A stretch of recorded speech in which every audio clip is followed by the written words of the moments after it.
पानंद रस्ते उन्मुखीकरण, पानंदला 2-2, 2.5 50 लक्ष रुपये हे आम्ही या ठिकाणी शक्य करून दाखवलं. का तर आम्हाला एका वर्षामध्ये किमान 2000 किलोमीटर रस्ते शेतामध्ये पानंद रस्ते तयार करून घ्यायचे आहेत. आणि त्या माध्यमातून आज चरेगाव सारख्या गावामध्ये तर त्या ठिकाणी नदीतला गाळ गोटा असतो तो आपण आता पानंद देतोय त्यांना. तिथं सुद्धा मी मशीन दिलं त्या 5 गावामध्ये. खरं तर आपल्याला याला उशीर झाला.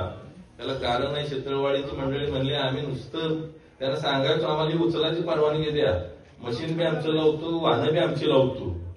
पण म्हणले की त्यावेळेला म्हणायचे असं असतं का. पण तुम्ही ते असं असतं का नाही तर तुम्ही दाखवून दिलं की ते तसं नसतं तर मशीन सकट तुम्ही देत असता.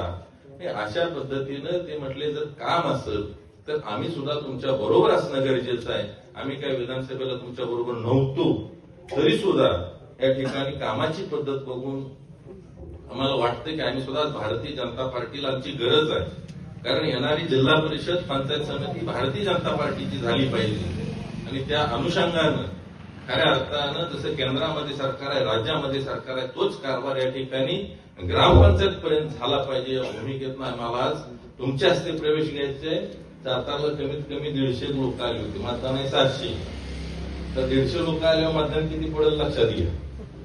त्यांनी सांगितलं आम्ही अख्खं गावच्या गाव या ठिकाणी निर्णय केलाय की आम्हाला भारतीय जनता पार्टी बरोबर जायचंय. जरा त्यांना वेळ द्यावा लागला, त्यामुळे मला तर इथे यायला उशीर झाला. त्याबद्दल या ठिकाणी दिलगिरी व्यक्त करतो. खरं तर पाण्याच्या दृष्टिकोनातून आपण आता व्यवस्थित नियोजन केलेलं आहे. इथलं पुढच्या काळामध्ये कसलीही अडचण येणार नाही याची खात्री आपल्याला मी या ठिकाणी देतो.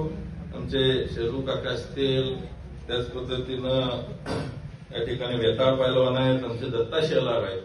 ही मंडळी समाजामध्ये राजकारणापेक्षा समाजकारण करणारी मंडळी आहेत. आणि या ठिकाणी आम्ही त्यांना संधी दिलेली आहे.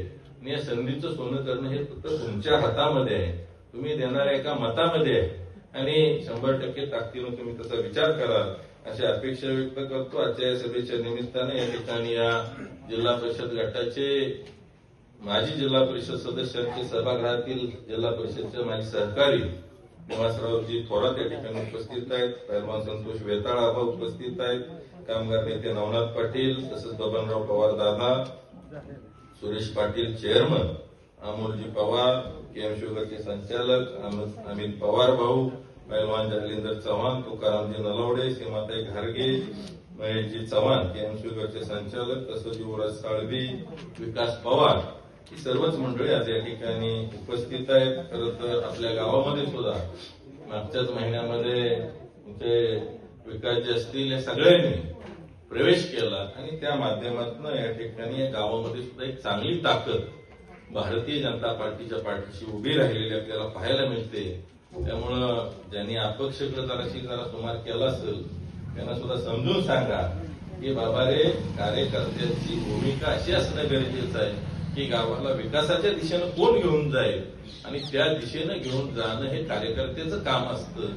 जो खरा कार्यकर्ता आहे, सच्चा कार्यकर्ता आहे, ज्याला विकासाची देणं घेणं आहे, हा सत्तेच्या दिशेनं जात असतो. त्यामुळे आपण त्यांनाही आपण विनंती करावी की आपण भारतीय जनता पार्टी बरोबर राहणं गरजेचं आहे. तरच येणाऱ्या काळामध्ये आपल्याला ताकदीनं या ठिकाणी निधी मिळेल.